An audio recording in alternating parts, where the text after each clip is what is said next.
I mean, there are so many issues. These aren't the only two issues. This is a pipeline that's going through America, not to America. We're already processing some of that oil in Oklahoma, like you said, but the reason they want to get it to the Gulf is so they can get it, as you said, to the global market. And they can't get it to the global market the easiest way through their country, through to the Pacific, through the Enbridge line, because their citizens have stopped it.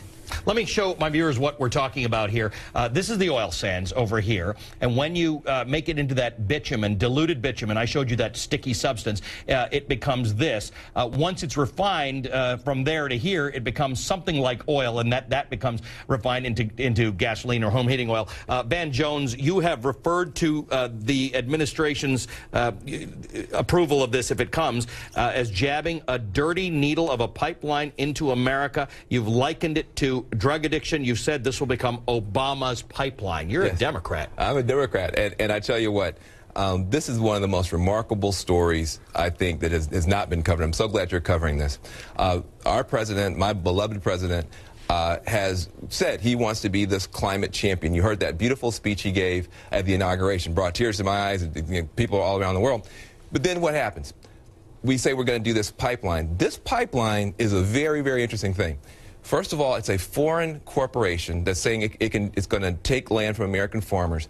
When you point to that bitumen, that is the problem for America's farmland. That is not oil.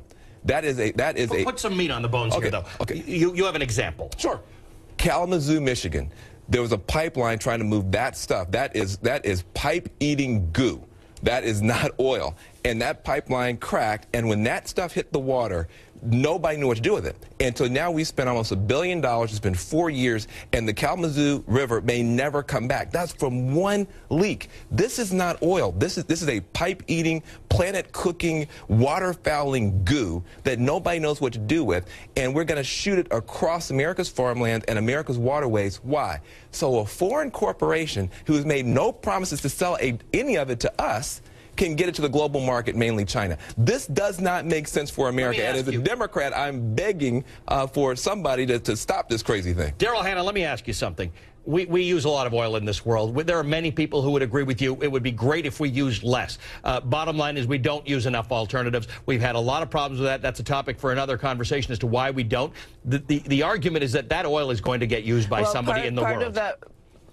Part of that problem is because one of the issues behind why we don't use enough of that is because Canada has been sending their diplomats all over the world to fight climate legislation.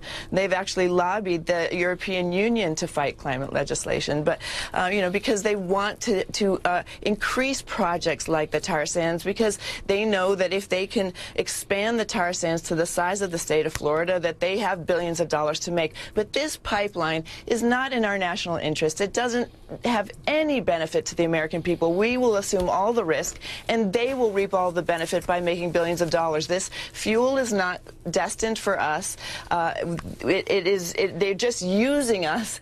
They're using us, and it's like it just doesn't make any sense. Well, you've set it up very nicely, because I actually have a Canadian diplomat going to be joining us on the show momentarily, actually, the Canadian ambassador to the United States. Ask them about why they keep sending their diplomats everywhere to battle the climate change legislation. I will have that discussion. Question for I will. Thank you for teasing my next segment. Daryl Hannah, executive producer of Greedy Lying Bastards, which opens this weekend, and a resume that the rest of you all know, and Van Jones, a CNN contributor and the former Green Jobs advisor to President Obama. All right, think of the jobs, think of the energy independence, think of greenhouse gases. We're going to talk about the other side of the controversial Keystone Pipeline debate when we come back with, as Daryl Hannah promised, Canadian diplomat.